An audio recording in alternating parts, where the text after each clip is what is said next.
নমস্কার। যুক্তি তর্ক সঙ্গে অর্কই আপনাদের স্বাগত। আপনাদের সঙ্গে আমি অর্কপ্রভ সরকার। এই প্রতিবেদন যখন আপনারা দেখবেন তখন আপনারা জেনে গেছেন যে প্রাথমিক শিক্ষক নিয়োগের যে মামলা চলছিল সেই মামলার রায় কি হলো। কলকাতা হাইকোর্টের প্রাক্তন বিচারপতি বর্তমানে তমলুকের বিজেপি সাংসদ অভিজিৎ গঙ্গোপাধ্যায় ঢাকি সহ বিসর্জন দিয়ে দিয়েছিলেন। বলেছিলেন যে আবার নতুন করে নিয়োগ প্রক্রিয়া শুরু করতে হবে ৩ মাসের মধ্যে, আর ৩ মাস যারা চাকরি করছেন তারা চাকরি করতে পারবেন। রাজ্য সরকার ডিভিশন বেঞ্চে এই রায়কে চ্যালেঞ্জ করে। সুব্রত তালুকদার মাননীয় বিচারপতির ডিভিশন বেঞ্চ চাকরি বাতিলটাকে স্থগিতাদেশ দেয়, কিন্তু পুনরায় নিয়োগ প্রক্রিয়া শুরু করার ব্যাপারে সম্মতি দিয়েছিল। তারপর রাজ্য সরকার আবার চলে যায় সুপ্রিম কোর্টে। সুপ্রিম কোর্ট কলকাতা হাইকোর্টে মামলাটা ফেরত পাঠায়। মাননীয় বিচারপতি তপব্রত চক্রবর্তী এবং ঋতব্রত কুমার মিত্রর ডিভিশন বেঞ্চে দীর্ঘ শুনানি হয়েছে। শুনানি শেষে রায় দান। সব থেকে গুরুত্বপূর্ণ, ঢাকি সহ বিসর্জনই হয়ে যাবে নাকি অন্য কিছু হবে, এই রায় আপনারা জেনে যাবেন। কিন্তু আমি এই প্রতিবেদনটা আজকে করছি না, তার একটা কারণ আছে। এই রায় বেরোনোর পর রায় আপলোড হবে, সেই আপলোড হওয়ার পর সেই রায়টাকে পড়তে হবে। এত গুরুত্বপূর্ণ বিষয়ে চটজলদি কোনো প্রতিবেদন করা আমার পক্ষে অন্তত সম্ভব নয়। তাই সময় সুযোগ বুঝে রায়টাকে ভালো করে বুঝে আইনজীবীদের সাথে কথা বলে কি কি ফাইন পয়েন্টস আছে সেই একটা ভ্যান্টেজ ভিউ আপনাদের দেবার চেষ্টা করব। খুব তাড়াতাড়ি করব, কিন্তু যেদিন রায়টা প্রকাশিত হচ্ছে সেদিনকে আমি প্রতিবেদন করছি না। কি কারণে করছি না তা আপনাদের জানালাম। আমার এই প্রতিবেদন আপনারা অনেকেই দেখেন, আপনাদের সহযোগিতা পাচ্ছি, আমি কৃতজ্ঞ। 4.5 বছর হয়ে গেল। সম্পূর্ণ ব্যক্তিগত উদ্যোগে আমরা কয়েকজন মিলে এই ভেঞ্চারটা চালু করেছি, চলছে আপনাদের সহযোগিতায় চলছে। খারাপ চলছে বলবো না, পুরোটাই অর্গানিক। আপনারা সহযোগিতা করতে পারেন, আমাদের সঙ্গে যুক্ত হতে পারেন। সাবস্ক্রাইবার বাটনের পাশে যে থ্যাঙ্কস বাটন আছে সেটা ক্লিক করলেই সুপার থ্যাঙ্কস এবং আপনাদের সহযোগিতা আমরা পেয়ে যাব। এবার আসি আজকের প্রতিবেদনের মূল উপজীব্যতে। 2রা ডিসেম্বর নবান্নে, সম্ভবত নবান্নে বা অন্য কোথাও বলতে পারবো না, কোনো সভাগৃহই হবে, মাননীয় মুখ্যমন্ত্রী তার 14.5 বছরের সরকারের কাজকর্মের একটা খতিয়ান তুলে ধরেছেন। উন্নয়নের পাঁচালী। ইমন চক্রবর্তী গান গেয়েছেন, তো লক্ষ্মীর পাঁচালীর তো একটা চেনা সুর আছে, তাই উন্নয়নের পাঁচালীর সুরটাও সেরকমই ছিল। দিদিমণি এখন খুব সনাতনী আবেগকে সুরসুরি দিতে চাইছেন। কখনো বলছেন দুর্গা মণ্ডপ করব, দীঘাতে জগন্নাথ মন্দির করেছেন, শিলিগুড়িতে মহাকাল মন্দির করবেন, ইত্যাদি ইত্যাদি। কিন্তু দিদিমণি, আপনি যদি এই পাঁচালি টাঁচালি সব বলেন টলেন না, আপনার ভোট ব্যাংক কুপিতে হবে না তো? তারা তো প্রশ্ন তুলতেই পারে যে দিদিমণি আমাদের রক্ষাকর্ত্রী, আমরা 100টার মধ্যে 91টা ভোট দিয়েছি, তিনি কি আবার আমাদের ভুলে যাচ্ছেন নাকি? ভুলে গেলে মুশকিল হবে। সে যাই হোক, তো অনেক কথা বলেছেন দিদিমণি, সব বিভিন্ন পরিসংখ্যান টরিসংখ্যান। প্রথমে বলে রাখি যে এই যে উন্নয়নের পাঁচালী নামক বিষয়টি দিদিমণি নিয়ে আসলেন, এটা আইপ্যাকের পরিকল্পনা প্রসূত, একেবারে মস্তিষ্ক প্রসূত। তার মানে উন্নয়নের খতিয়ানকে হাতিয়ার করে ভোটে যাবে তৃণমূল। জেলায় জেলায় বিধানসভা কেন্দ্রে এগুলোতে ডিসপ্লে ভ্যানে সব প্রচার করা হবে। অনেক কথা বলেছেন দিদিমণি, আমি সব কথার মধ্যে ঢুকবো না। প্রথমে বলি, 2,20,00,000 বেশি মাতৃশক্তিকে লক্ষ্মীর ভান্ডার দেওয়া হয়েছে, 74,000 কোটি টাকা খরচ হয়েছে, 2 কোটি নাকি কর্মসংস্থান হয়েছে, আরো নাকি 1 কোটি কর্মসংস্থান হবে, 2 লক্ষ কোটি টাকার বিনিয়োগের সম্ভাবনা। তার মধ্যে কি দেউচা পাচামি, তাজপুর আর ওই উত্তর 24 পরগনার হাবড়ায়, অশোকনগরে ওএনজিসি যে তেল খুঁজে পেয়েছে সেই সবও ধরা আছে।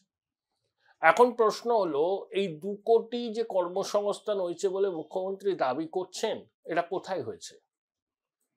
আপনি একটু কারা কারা চাকরি পেয়েছেন, কোথায় চাকরি পেয়েছেন, কত বেতন পান, বা কর্মসংস্থানই ধরলাম, কোথায় হয়েছে, কোন কোম্পানিতে হয়েছে, কোন সেক্টরে হয়েছে, তারা কত বেতন পান, তার একটা পূর্ণাঙ্গ তালিকা প্রকাশ করুন না।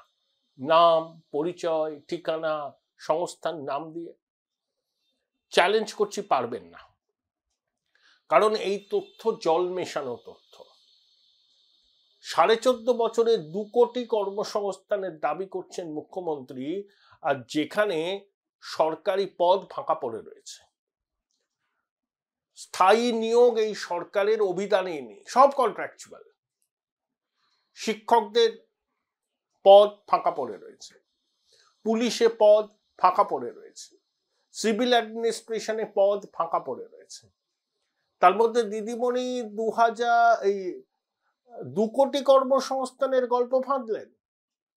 একটু আমরা না পুরো তথ্যটা জানতে চাই, কারা কারা এই 14.5 বছরে চাকরি পেয়েছে বা কর্মসংস্থানের সুযোগ পেয়েছে, তাদের সম্পর্কে যাবতীয় তথ্য।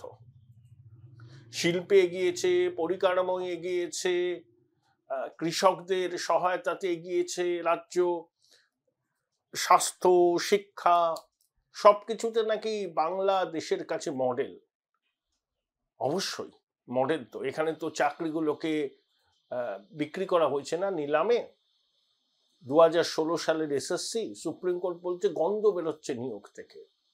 নয়নের মণিদের ব্যাকডোর দিয়ে আবার চাকরির পরীক্ষায় বসানোর জন্য উদ্যোগী হচ্ছে রাজ্য সরকার। সুপ্রিম কোর্ট পরিষ্কার বলেছে, এরপরে আর কারুর কিছু বলার বোধহয় কোনো প্রশ্নই থাকে না।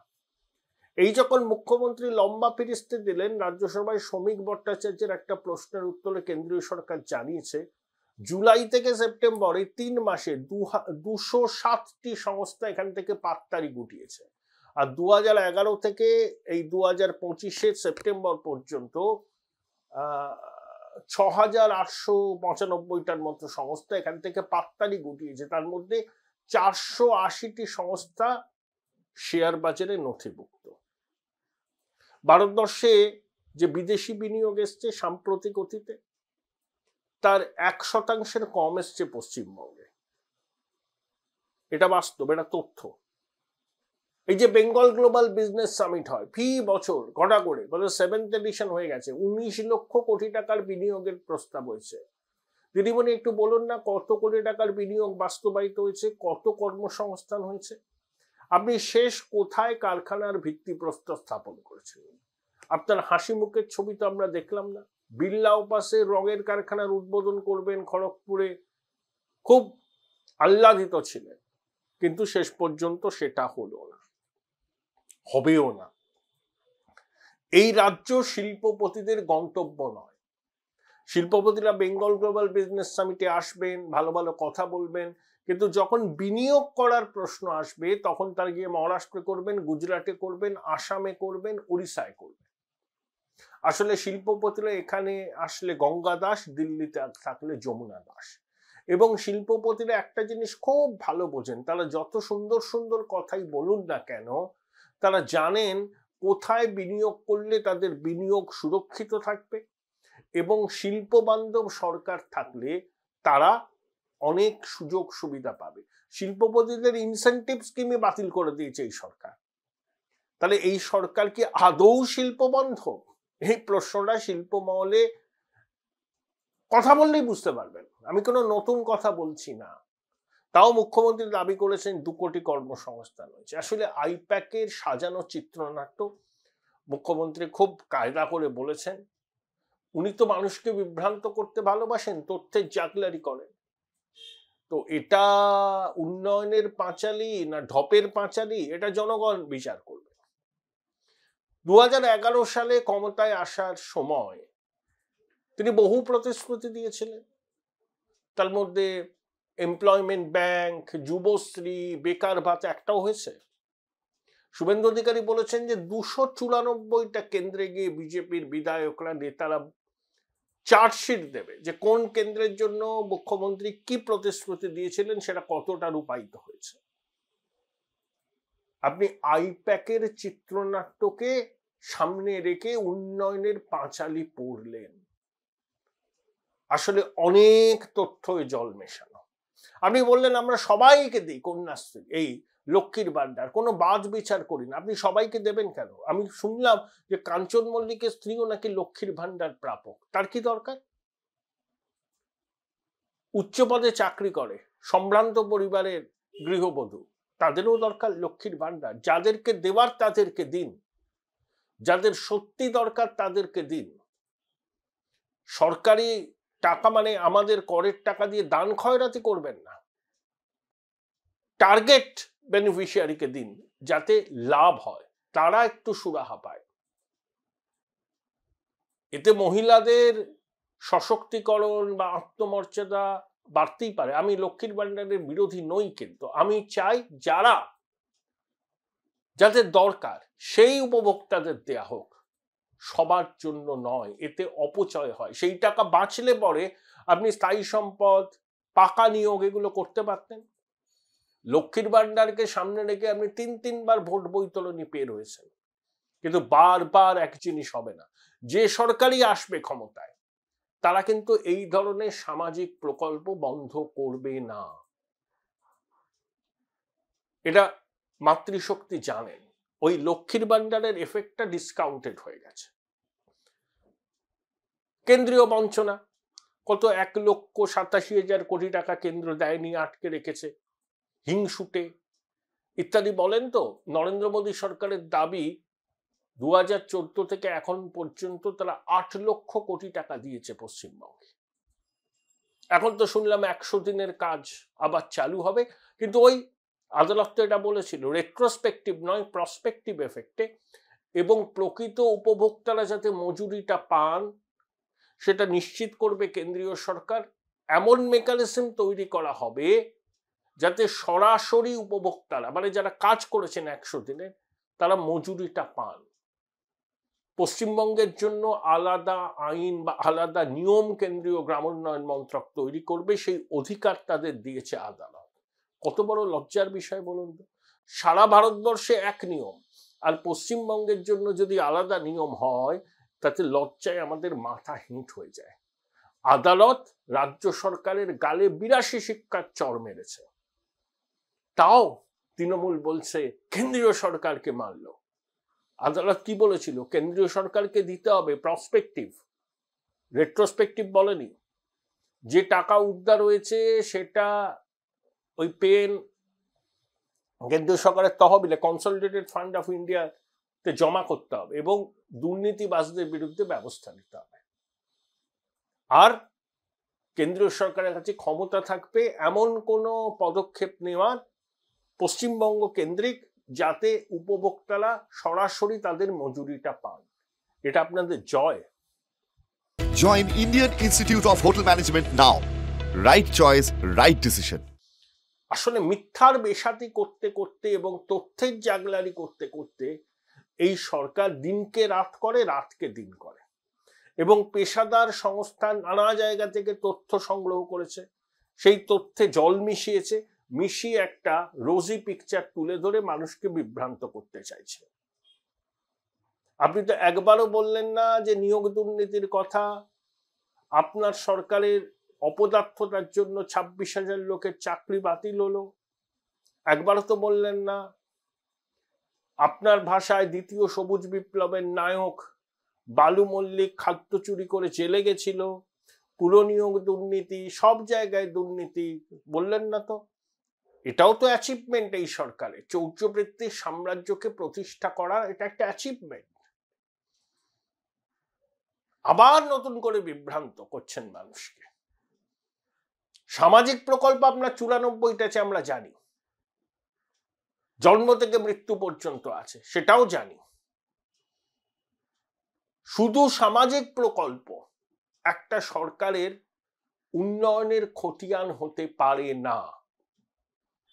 ইন্ডাস্ট্রি কি হয়েছে, কর্মসংস্থান কি হয়েছে, পরিযায়ী শ্রমিকরা এত রাজ্যের বাইরে যায় কেন, কেন এ রাজ্যে থাকলে তারা মজুরি কম পায় অন্য রাজ্যের থেকে? এই প্রশ্নগুলোর উত্তর আপনাকে দিতে হবে। কেন এখনো বেঙ্গল গ্লোবাল বিজনেস সামিট নিয়ে শ্বেতপত্র প্রকাশ করলেন না? 2 কোটি কর্মসংস্থানের দাবি করেছেন, কোন সংস্থায় হয়েছে, কত টাকা বেতন পান, তাদের চাকরির শর্তাবলী কি, এবং এরা কারা? নিশ্চয়ই আপনাদের ডেটাবেস আছে, তথ্য ভান্ডার আছে। রাজ্যবাসীকে জানান সৎসাহস থাকলে যে এই 2 কোটি মানুষ বিগত 14.5 বছরে কর্মসংস্থানের সুযোগ পেয়েছে। সেটা তো জানাচ্ছেন না। একটা তথ্য ছেড়ে দিলেন বাজারে, ভাবলেন অনুপ্রাণিত সংবাদ মাধ্যম সেই তথ্যকে খেয়ে নিয়ে ঢাক বাজাতে থাকে। কিন্তু একটু বিচার বুদ্ধি বিবেচনা এবং বাস্তবটাকে যদি আপনি বিচার করেন সাদা চোখে, কোনো রাজনৈতিক দলের চশমা আপনাকে পড়তে হবে না, তাহলেই আপনি বুঝতে পারবেন দিদিমণি যা দাবি করছেন বাস্তবটা কি। আইপ্যাকের লেখা চিত্রনাট্য, সেই চিত্রনাট্যকে দিদিমণি সুন্দর করে উপস্থাপনা করেছেন গান টান দিয়ে, উন্নয়নের পাঁচালী ইত্যাদি বলে। চিরে কি ভিজবে দিদিমণি? মানুষ তো জানে 14.5 বছরে কি হয়েছে। সবসময় কেন্দ্রীয় সরকারের সঙ্গে ঝগড়া করবেন, আয়ুষ্মান ভারত লাগু করতে দেবেন না, আরো অনেক, বিশ্বকর্মা প্রকল্প লাগু করতে দেবেন না, কৃষক নিধি সম্মান যেটা কেন্দ্র সরকার দেয়, শুভেন্দু অভিযোগ করেছেন 33 লক্ষ কৃষকের নাম আপনি দেননি। প্রথমে তো দিতেই চাইছিলেন না, তারপরে দিয়েছেন বাধ্য হয়ে, 33 লক্ষ নাম দেননি, শুভেন্দুর অভিযোগ। হঠাৎ করে আপনি এই উন্নয়নের পাঁচালীটা প্রকাশ করলেন কেন? কোন নির্বাচন লড়তে গেলে তো একটা ইস্যু লাগে, আপনার কাছে তো কোনো ইস্যু নেই। মানুষ তো জানে আপনারা 15 বছরে কি করেছেন। 5 বছর আবার আসলে আপনারা এই করবেন সেই করবেন বললে মানুষ বিশ্বাস করবেন না। কোনো স্বপ্ন ফিরি করলেও মানুষ সেটাকে গ্রহণ করবে না। 2011-র আগে যা ছিল 2026-এর আগে পরিস্থিতি সম্পূর্ণ বদলে গেছে। এটা খড়কুটো আঁকড়ে ধরার প্রয়াস। তাই আইপ্যাককে দিয়ে সাজানো চিত্রনাট্য, বিভিন্ন জায়গা থেকে তথ্য সংগ্রহ করে তাতে জল মিশিয়ে এমন একটা ছবি তুলে ধরা যে পশ্চিমবঙ্গ নাকি ভারতকে পথ দেখাচ্ছে। শিল্পের পরিস্থিতি তো বললাম, 6,895টা সংস্থা 2011 থেকে এই সময় পর্যন্ত এখান থেকে পাট্টারি গুটিয়ে চলে গেছে। তাও মুখ্যমন্ত্রী এসব দাবি করছেন, উদ্ভট দাবি, যার সঙ্গে সত্যের সামান্যতম যোগাযোগ পর্যন্ত নেই। আইপ্যাকের শেখানো বলি বলে চলেছেন। পশ্চিমবঙ্গের মানুষকে কি এত বোকা ভাবেন আপনারা? মানুষ কি জানে না এ রাজ্যের অবস্থাটা ঠিক কি? দিদিমণি, আপনি যতই মানুষকে বিভ্রান্ত করার চেষ্টা করুন না কেন, মানুষ কিন্তু বারবার বোকা বলবে না। বারবার মানুষকে বোকা বানাবার চেষ্টা হলে নিজেরাই একসময় বুদ্ধু বলে যাবেন।